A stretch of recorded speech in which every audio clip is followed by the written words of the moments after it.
옆에 있는 분들하고 인사를 나누겠는데요.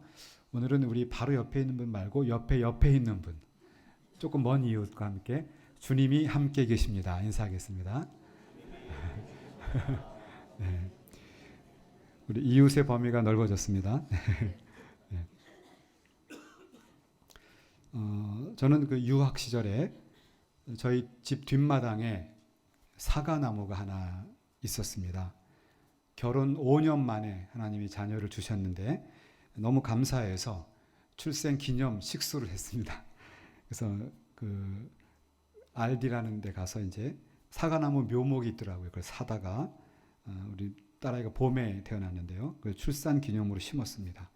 그래 놓고는 저는 심은 줄도 잊어버리고 있었죠. 제가 그게 잘할 거라도 기대도 못하고 그냥 잊어버리고 있었는데요.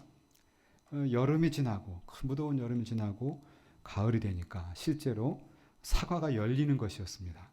심은 제가 놀랐습니다. 정말 열리는구나. 농사를 지어본 적이 없는 저로서는 참 신기했고 감사해서 그 사과를 따다가 저희들끼리 추수감사 예배를 저희 가정에서 드린 적이 있습니다. 그때 제가 느꼈던 것이 생명은 신기하구나. 참 놀랍다. 하나님이 생명을 키운다는 것. 그것이 인간이든 나무이든 간에 하나님은 놀라운 섭리를 가지고 계시구나 하는 것을 배울 수가 있었습니다. 오늘 본문은 아브라함 자손의 출산과 관계됩니다. 생명 그리고 어떤 그와 연계되는 말씀인데요. 특별히 성경 중에서도 해석이 굉장히 어려운 부분에 해당됩니다. 성경 해석에 오류가 많이 나오기도 합니다. 예를 들면 그런 겁니다. 사라는 믿음이 연약한 여자다. 근데 이것이 틀린 것이 히브리서에 가면 사라가 믿음의 조상에 나옵니다. 또 어떤 해석을 보면 사라는 자신의 여종이었다가 남편의 첩이 된 여인과 질투하는 여인이다. 이렇게 말하고 또 아들을 낳은 첩 하갈에 대해서는 더 심각한 얘기가 나옵니다. 여주인을 무시하고 남편을 꼬셨다. 주인의 남편을 꼬셨다. 이런 마치 요셉에 나오는 보디발처럼 그런 얘기로 되는 이야기도 듣습니다. 근데 성경을 보시면 하갈이 아브라함을 유혹한 것이 아니라 사라가 아브라함에게 하갈을 보내준 겁니다. 자손을 낳으라고. 그러니까 성경을 잘 보시면 우리가 갖고 있던 많은 선입견이 어긋난다는 걸 보게 돼요. 또 어떤 성경 해석은 그래서 아들을 낳아야 된다. 봐라 아들 낳으려고 얼마나 애쓰느냐. 아들이 중요하다. 남아 선호 사상으로 가서 갑자기 기독교를 시작하다가 유교로 끝나는 그런 일을 우리가 또 보기도 합니다. 또 많은 해석들이 그러니까 여자들이 문제가 있다. 봐라 다 여자들끼리 싸우고 있다. 근데 성경을 또 보시면 사실은 아브라함이 하란에 갔다가 가나안 갔다가 이제 기근이 들어서 애굽에 갈 때 자기 부인 사라를 누나라고 속여요. 세상에 어느 못난 남편이 자기 아내를 속이고 자기가 살려고 보호를 못할 망정. 그러니까 우리 남자들이 할 얘기가 별로 없는 거죠. 이렇게 성경을 잘못 해석하면 다 자기 마음대로 해석이 된다는 겁니다. 그래서 성경이 말하는 것을 잘 관찰하는 게 중요합니다. 그래서 오늘 본문도 원래는 우리가 갈라디아 4장을 우리가 지금 주해를 하고 있는데 이 4장의 내용은 창세기 16장과 21장을 계속 바울이 끌어다가 해석을 하고 있어요. 그래서 창세기와 갈라디아서가 왔다 갔다 교차되는 것을 볼 수 있습니다. 우리가 이미 알고 있는 것처럼 하나님께서 창세기 11장에 보시면 아브라함의 아버지 데라를 갈대아 우르에서 하란으로 가라고 해서 가죠. 창세기에는 그냥 갔다라고만 나옵니다. 그런데 그것을 사도행전의 7장에 스데반이 해석을 하고 있는데요. 스데반이 뭐라고 해석하냐면 이미 아브라함 이전의 데라 때부터 하나님께서 가라고 해서 갔다라고 나옵니다. 그러니까 하나님이 부르신 거예요. 그래서 갈대아 우르에서 이제 그 아버지 때부터 하란으로 가고 하란에서 이제 부모님이 돌아가시고 나서 아브라함과 롯이 이제 가나안으로 들어가게 되는 것이죠. 이제 그런 이제 일정을 우리가 보게 되는데 그 중에 이제 가나안에 있다가 또 애굽에도 갔다 오는 이런 아주 방황하는 아브라함의 인생이 나옵니다.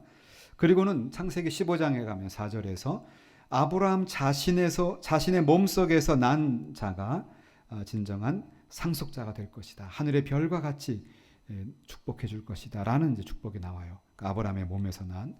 그런데 사라는 아직까지도 관계가 없습니다. 그래서 사라가 하갈을 아브라함에게 이제 보내준 것이죠. 이제 가나안에 들어온 지 10년이 되어서도 아브라함은 85세, 사라는 75세이지만 그러나 여전히 약속의 신호가 없었기 때문에 사라 입장에서 볼 때는 그 모든 답답한 상황 가운데 자신이 할 수 있는 정말 참 가슴이 아픈 일이지만 최대한의 할 수 있는 일은 여종을 집어넣어서 이제 남편의 어떤 자녀를 얻게 하는, 여인으로서는 상당히 가슴 아픈 선택이겠죠. 그렇게 하는 것을 볼 수가 있습니다. 그런데 하갈의 입장에서 보면 하갈은 이스라엘이 아니라 이집트 여인입니다. 그리고 여주인에게 인정받을 정도죠. 오죽하면 남편에게 보낼 정도니까 상당히 인격적으로 믿을 만한 사람이었던 것 같습니다. 그리고 본인의 의지와 관계없이 자기 여주인의 남편의 아기를 갖게 되죠. 대리모 같은 그런 형국입니다. 근데 아이를 임신하게 되면서 그제서 어머니의 정체성을 갖게 되니까 이건 본능적인 거죠. 모든 동물에 있는 본능이 아닙니까? 어머니의 본능. 그래서 사라의 압박을 받고 또 아브라함이 무관심한 그런 과정 속에서 광야로 쫓겨납니다. 가만히 보면 이 하갈이 자기가 한 것은 없잖아요. 그죠? 지금 자기는 종으로서 시키는 대로 다 따라왔는데 그 결과 자기는 내침을 받았죠. 한자에 나온 토사구팽 그런 개념이 된 것입니다. 자, 그랬을 때 하나님의 은혜 가운데 다시 돌아와요. 16장에 보면. 그래서 이제 결국은 이스마엘을 낳고요. 조용히 이제 지내게 됩니다. 그럼 이스마엘의 입장에서 한번 보죠. 이스마엘은 처음에 하갈의 아들 이스마엘, 그는 이 사라의 아들 이삭과 사이좋게 지냅니다. 16살 정도 차이가 나거든요. 사이좋게 되는데 이삭이 이제 젖을 뗄 나이, 아주 어린 나이가 이제 되는 순간에 이제 부모들의 관심이 이삭에게 집중되겠죠. 요즘도 그렇지 않습니까? 보통 둘째 아이들이 자녀를 키우다 보면 둘째가 태어났을 때 첫째 아이는 상실감, 큰 아이 일종의 증후군처럼 상실감이 생겨서 더 많이 질투하고 부모가 안 보면 둘째 아이를 막 몰래 꼬집고 막 그렇게 하거든요. 요새도. 이스마엘도 사람이니까 그런 일들이 발생이 된 것이죠. 그래서 어쨌든 하갈과 이스마엘은 집에서 쫓겨나요. 하갈과 이스마엘의 인생을 보면 사실은 억울한 면이 많이 있습니다. 그리고 그것이 어쨌든 주어진 상황 속에서 결과는 나타났고요. 그 결과는 아주 고통스러운 겁니다. 성경을 보면 그 둘 모녀가 그 하갈과 이스마엘이 서로 마주보고 통곡을 하고 있습니다. 마실 물도 없었다 이렇게 말합니다. 그 광야에 쫓겨나가지고 브엘세바 광야에서 정말 아주 처량한 인생을 살게 되었는데 그때 그 위기에 처한 하갈과 이스마엘에게 하나님이 나타나세요. 하나님이 직접 그에게 말씀하십니다. 우리 한번 찾아볼까요? 창세기 21장 17절입니다. 제가 읽어드리겠습니다. 창세기 21장 17절에 보면 하나님이 그 어린아이의 소리를 들으셨으므로, 이거 어린아이는 이스마엘을 말합니다. 지금 광야에 쫓겨나가지고 하나님의 사자가 하늘에서부터 하갈을 불러 이르시되 하갈아 무슨 일이냐 두려워하지 말라. 하나님이 저기 있는 아이의 소리를 들으셨나니 일어나 아이를 일으켜 내 손으로 붙들라. 그가 큰 민족을 이루게 하리라 라고 말합니다. 하나님은 어떻게 보면 구원의 역사에서 아웃사이더 아닙니까? 주류가 아니라 비주류, 요즘 말하면 을과 같은 하갈이었지만 그의 인생 가운데도 찾아가 주십니다. 그리고는 두려워하지 말아라. 내가 너를 지켜주겠다라고 약속하고 큰 민족을 이룰 것이라고 약속해 주셨습니다. 여러분 어떻습니까? 가만히 보면 하나님은 사라의 하나님이시지만, 아니 더 올라가면 아브라함의 하나님이시지만 사라의 하나님이시고, 더 나아가서 하나님의 역사에서 인간의 눈으로 보면 가장 아웃사이더고, 요즘 아싸라고 하더라고요. 아싸. 가장 아웃사이더인 그런 하갈과 이스마엘도 하나님은 절대로 등한히 여기지 않았습니다. 그들을 지켜보고 그들의 고통당하는 현장에 사자를 보내 찾아가셔서 두려움을 달래주시고 큰 축복을 내려주시는 겁니다. 사랑하는 여러분, 우리는 어떻습니까? 우리는 어쩌면 이 한국 사회에서 우리도 모르는 사이에 나는 아웃사이더가 아닌가 이런 생각을 할 수 있습니다. 어쩌면 교회 안에서 나는 우리 교회 비주류다 이렇게 생각할지도 모릅니다. 그러나 하나님은 어느 한 생명, 어느 한 지체도 절대로 간과하지 않습니다. 간절히 통곡하며 기도할 때 찾아가 주시고 축복해 주신 것을 볼 수 있습니다. 여러분, 광야에 계십니까? 하갈과 이스마엘처럼 고독하고 고통스럽고 마실 물도 없습니까? 영적으로 지쳐 있습니까? 하나님께 구하면 하나님이 만나 주실 줄로 믿습니다. 하나님은 하갈의 하나님이셨습니다. 자, 여기까지가 창세기에 있는 내용을 제가 요약해서 해석해 드렸는데요. 자, 그 내용을 이제 바울이 끌어와요.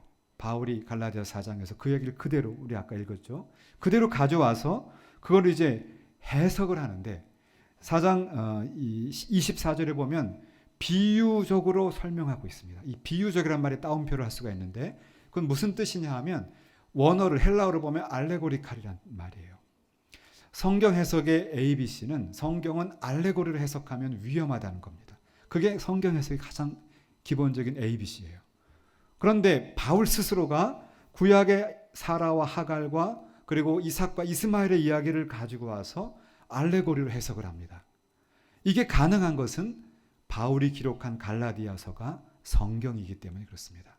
성경이기 때문에 그 자체도 하나님의 말씀이기 때문에 바울 개인의 해석이 아니죠. 하나님 말씀입니다. 그래서 우리는 이 해석을 이제 그대로 하나님의 말씀으로 받아들이게 되는 것입니다.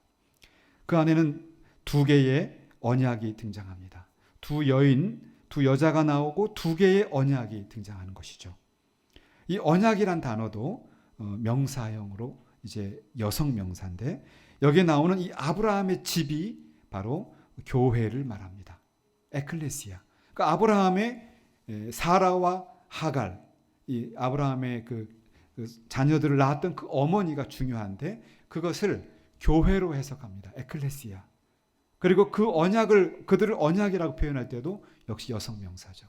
시종일관하게 흐르는 일관성이 있게 됩니다. 그래서 먼저 우리가 여기서 생각해 볼 것은 아브라함 집의 첫 번째 어머니 하갈입니다. 그 하갈과 그의 자녀는 하나님의 약속의 말씀에 근거하지 않았다는 겁니다. 그래서 오늘 본문에 보면 이런 사람들은 종과도 같다 이렇게 표현해요. 자, 지금은 앞에 제가 얘기했던 창세기를 역사적으로 해석하는 것이 아니라 바울이 이것을 지금 다시 이것을 굉장히 비유적으로 설명하는 겁니다. 그래서 하갈과 그의 자녀는 종과도 같다. 묶여있는 존재다. 이렇게 표현하고 있습니다. 사실 생각해보면 이스마엘이 태어나는 과정 자체가 불법이죠. 합법적인 부인이 아닌 그런 약속이 깨어진 상황에서 태어났기 때문에 그렇습니다. 물론 그 이유는 하나님의 언약이 늦게 성취된다는 것에 대한 조바심이었습니다. 그래서 그런 일들이 발생하게 되었습니다. 바울은 25절에 보시면 하갈을 아라비아에 있는 신의 산 언약을 의미하는 것으로 봐요. 여기서 굳이 아라비아란 단어를 쓴 것은 상당히 지금 품격을 떨어뜨리는 표현, 일부러 굳이 집어넣은 말입니다. 그러니까 그걸 강조한 거죠. 강조. 율법이 얼마나 제한되고 한계가 있는가를 보여주는 겁니다. 근데 이 비유가 어렵다는 겁니다. 이 비유가 굉장히 쉽지 않은 비유입니다. 그런데 현대 주석가보다 오히려 종교개혁 시대에 우리 개혁주의 신학자들의 해석이 제가 보기엔 더 탁월합니다.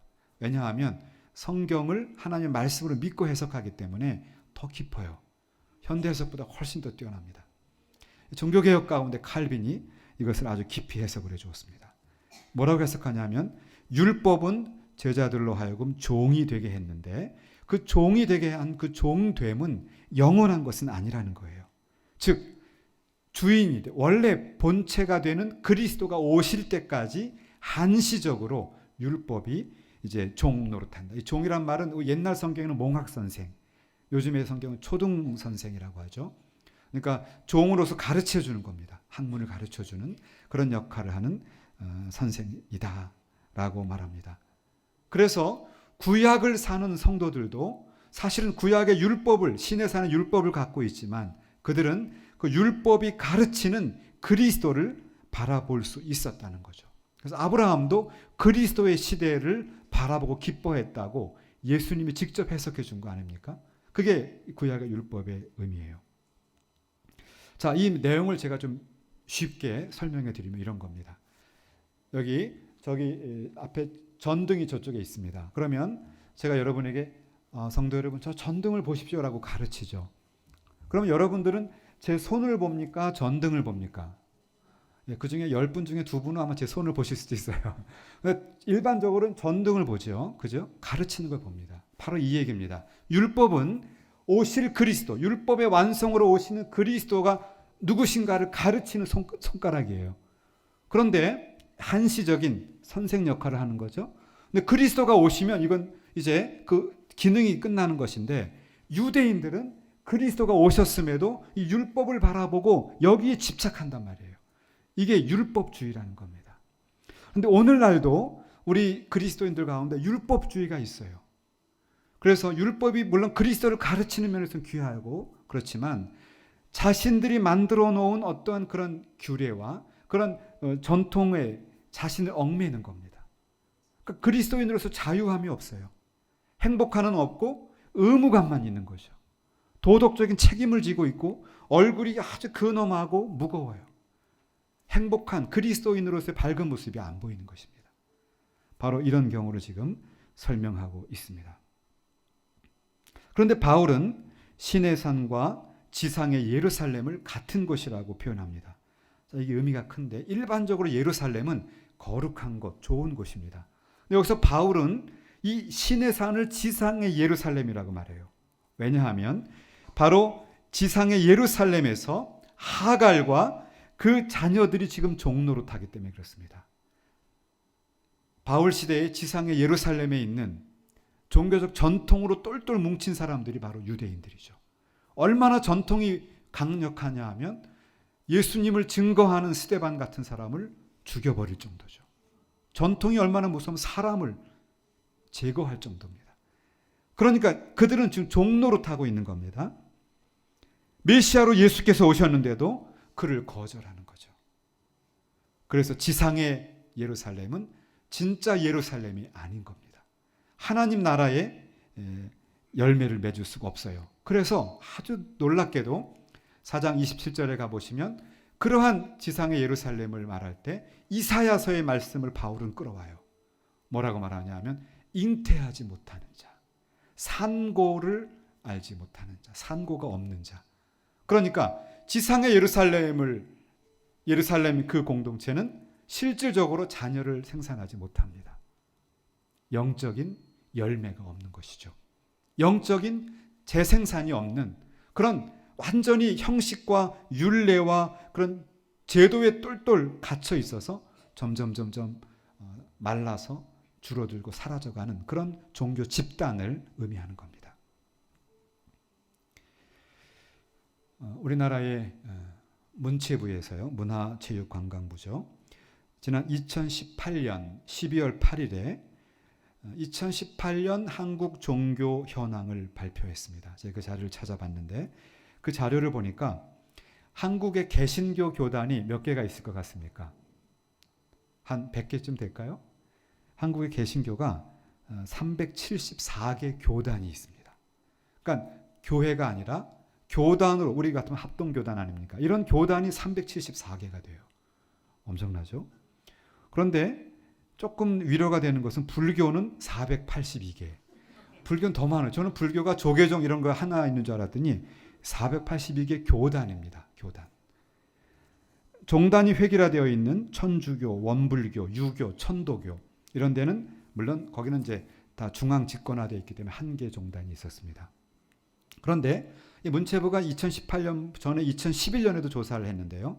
그래서 이제 7년 단위로 조사를 한 건데 비교해 보면 불교나 개신교 모두 단체 수가 늘어나요. 우리로 말하면 교회 수가 늘어난 거고, 불교도 각 사찰의 수가 늘어난 겁니다. 그런데 물론 이 통계는 이제 주관적인데, 왜냐하면 각각 자신들이 그것을 이제 보고한 겁니다. 그것을 그러니까 종단에서 우리 종단은 몇 명입니다라고 이제 문화체육부에 보고한 거죠. 그러니까 숫자가 조금 이제 부풀려 줄 수 있다는 얘기입니다. 어쨌든 이 자료를 보면 우리 그 개신교인의 수가 1,132만 명으로 집계가 됩니다. 많은 숫자죠. 근데 동일하게 정부에서 그때 이제 통계청에서 인구 센서스가 있지 않습니까? 2015년에 조사를 한 바가 있는데 거기에는 인구가 967만 명으로 나왔어요. 그런데 그 숫자에는 2단까지 포함됩니다. 2단까지 포함해서 개신교가. 자, 좀 이야기가 복잡한데 다 정리하면 어쨌든 개신교는 플러스 마이너스는 있지만 대략 1,000만 명 정도라고 보는 겁니다. 개신교, 우리 한국 인구에서. 그런데 여러분 잘 기억을 더듬어 보세요. 기독교 1,000만 명이란 말 여러분 익숙하지 않습니까? 10년, 15년 전에도 기독교 1,000만 명 이야기가 나왔어요. 그러니까 지난 10년, 20년 안에 기독교가 사실상 증가하지 못했다는 걸 말해주는 겁니다. 그럼 뭘 말하는가? 수평 이동을 한 것이죠. 중소교회에서 큰 대형교회로, 그리고 대형교회 가서 이 무명의 기독교인으로, 왜냐하면 자신의 신분이 드러나면 무엇인가 막 일을 시킬 것 같고 성가대 하라 그러고 교사하라 그럴까 봐 쫙 숨어 있는 거죠. 그게 우리 한국교회의 현실입니다. 저는 그런 현실을, 이 통계를 제가 설교 준비하면서 이제 자료를 분석해 봤는데 그걸 보면서 한국 교회가 1,000만 명 정도면 한국 교회 신뢰가 있어야 합니다. 아, 교회가 하는 말을 믿을 수 있습니다. 이렇게 돼야 되는데 그렇지도 못하고 숫자적으로도 지금 정체되어 있는지 이미 10년, 20년이 되어 있고 왜 그럴까? 그걸 제가 한번 고민을 해봤습니다. 근데 오늘 성경의 답안이 거기 나와 있어요. 하갈은 지상의 예루살렘인데 거기에서는 자녀를 생산하지 못하고 있습니다. 한국 교회도 여기 바울이 비유로 둔 것처럼 아브라함과 이삭으로 연결되는 하나님의 언약, 하나님의 언약의 말씀 위에 든든하게 서 있다면 당연히 자녀를 낳을 수 있는 그런 축복이 있을 터인데 그 말씀에서 어긋난 겁니다. 그래서 이제는 자기가 만들어 놓은 종교적인 전통, 자기가 만들어 놓은 자신의 고집을 가지고 그것이 신앙이라고 고집하고 있게 되니까 결국은 자녀를 낳지 못하는 그러한 하갈, 지상의 예루살렘이 된 것이다. 이런 해석이 바울을 통해서 우리가 배우게 되는 것입니다. 바라기는 우리 한국교회 안에 다시 새로운 생명의 역사, 다시 소생하는, 다시 새로운 생명이 태어나는 역사가 있기를 간절히 축원합니다. 우리 연희교회도 하나님의 언약의 말씀 위에, 하나님의 언약의 말씀 위에 서서 굳건하게 다시금 회복하고 다시 소생하는 놀라운 축복이 있기를 예수의 이름으로 축원합니다. 그 다음에 이제 마지막으로 볼 것은 뭐냐 하면 4장 25절에 보면 사라를 위에 있는 예루살렘으로 말하고 있습니다. 자, 이것이 오늘 설교의 결론인데요. 한번 우리 같이 읽어보십시다. 갈라디아서 4장 25절입니다. 시작.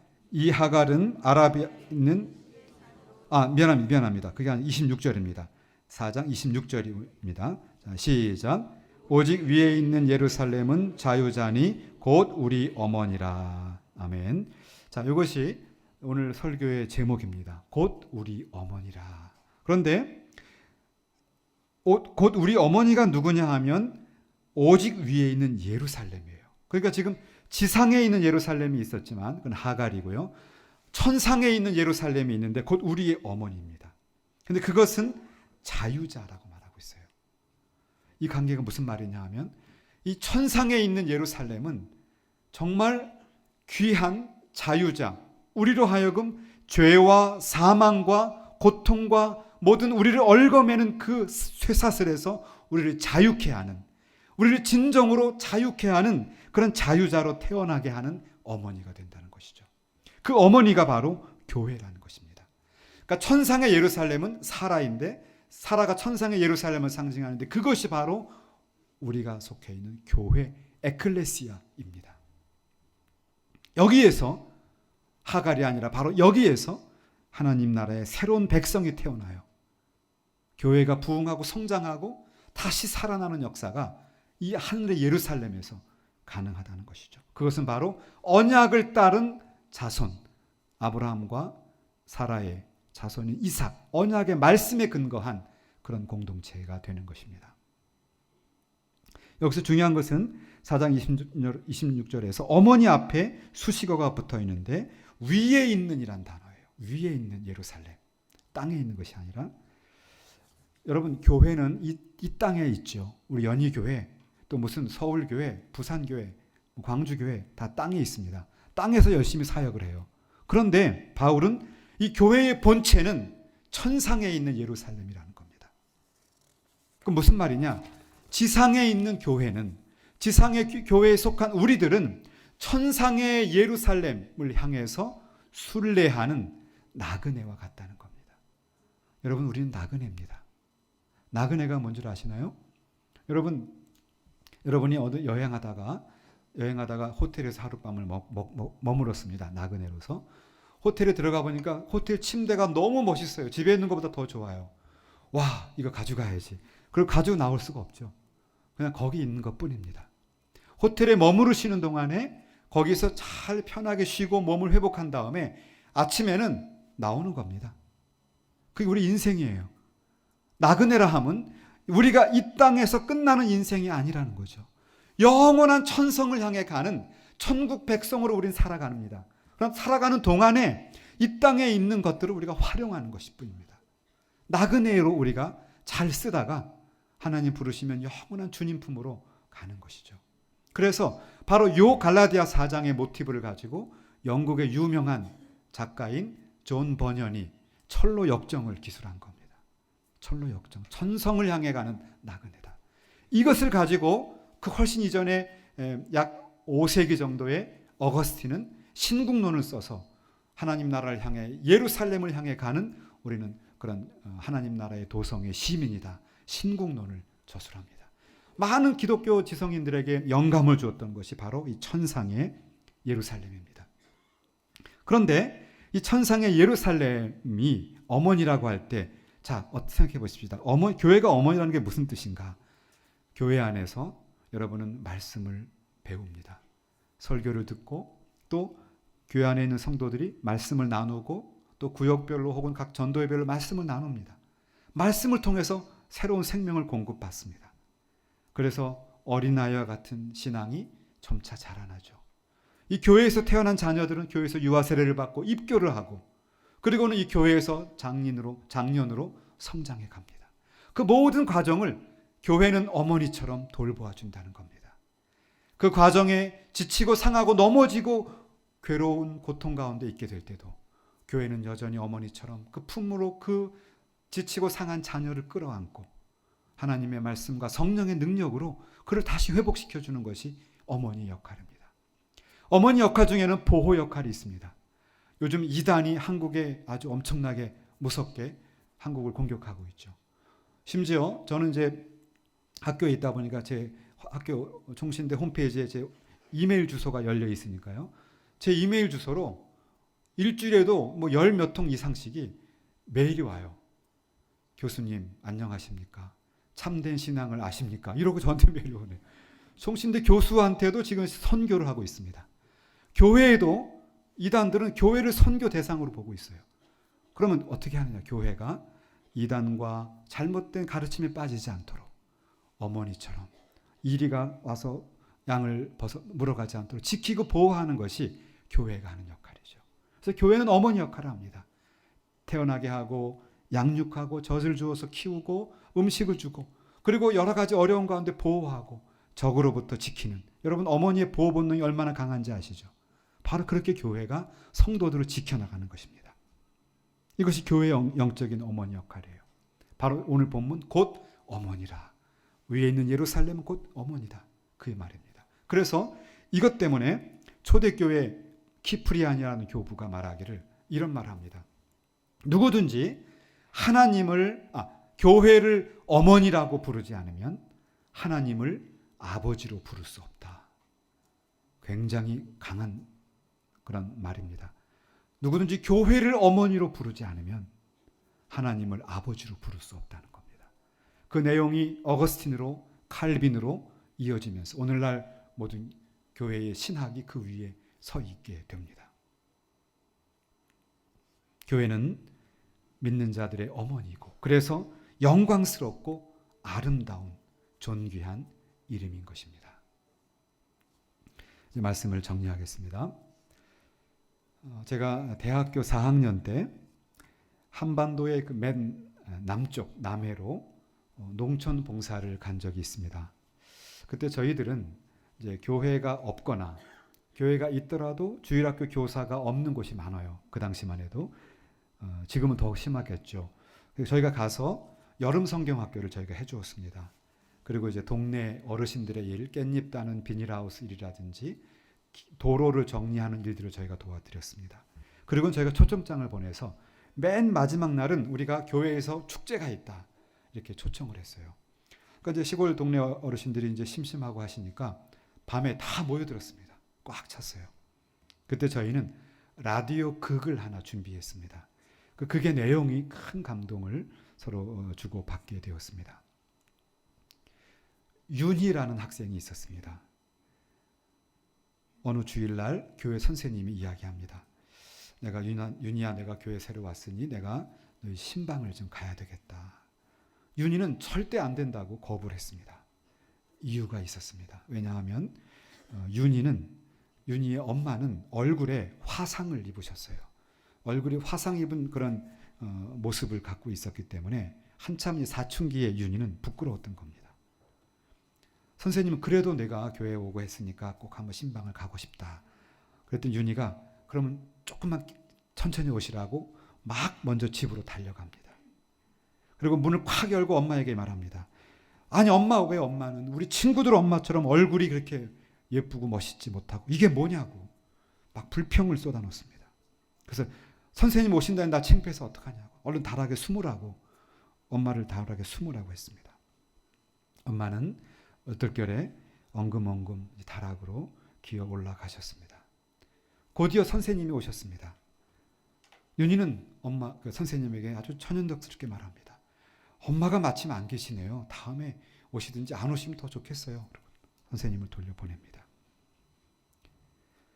선생님이 가시고 나서 엄마는 캄캄하고 답답한 다락에서 눈물이 글썽해서 엉금엉금 기어 나오셨습니다.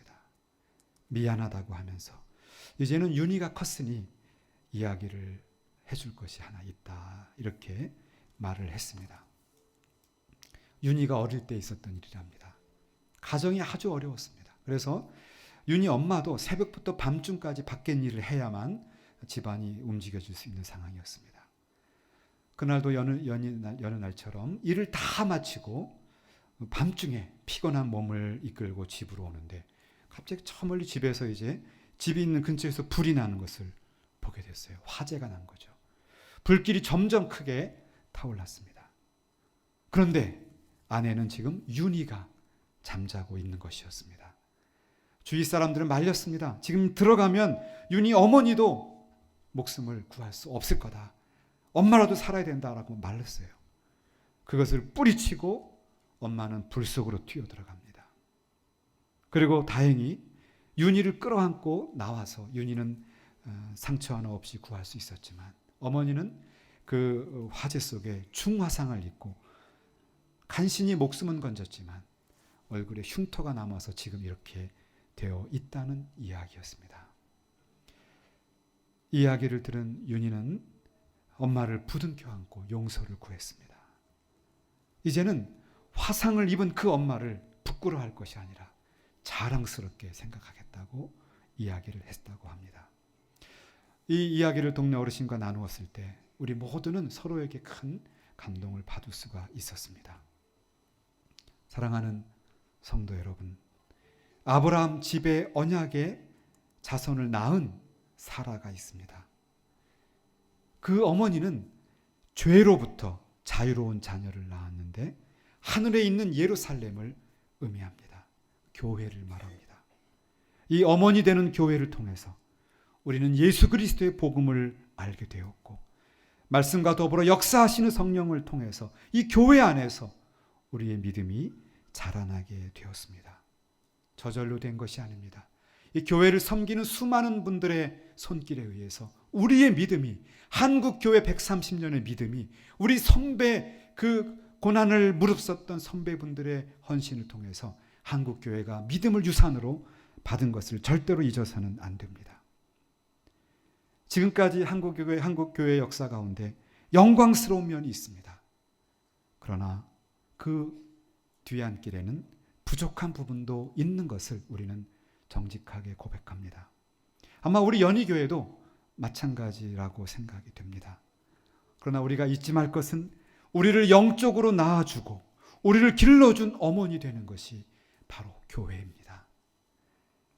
우리가 이런저런 일로 좌절하게 되고 우리가 실망하게 되고 우리가 이런 잘못된 조류에 휩쓸리거나 이단에 빠질 수 있는 위험 가운데 한국교회는 한국 성도들을 지켜왔고 연희교회도 지금까지 70년 이상을 그렇게 성도들을 지켜왔습니다.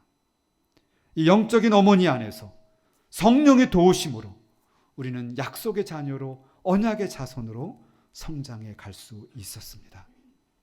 그러므로 우리 한국교회는 한국교회 역사 가운데 있었던 이 교회를 위해서 더 열심을 다해 자랑스럽게 충성을 다해야 할 줄로 믿습니다.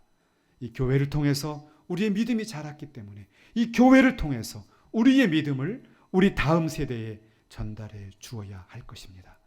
그럴 때 하나님께서는 우리를 통해서 큰 영광을 받으실 줄로 믿습니다.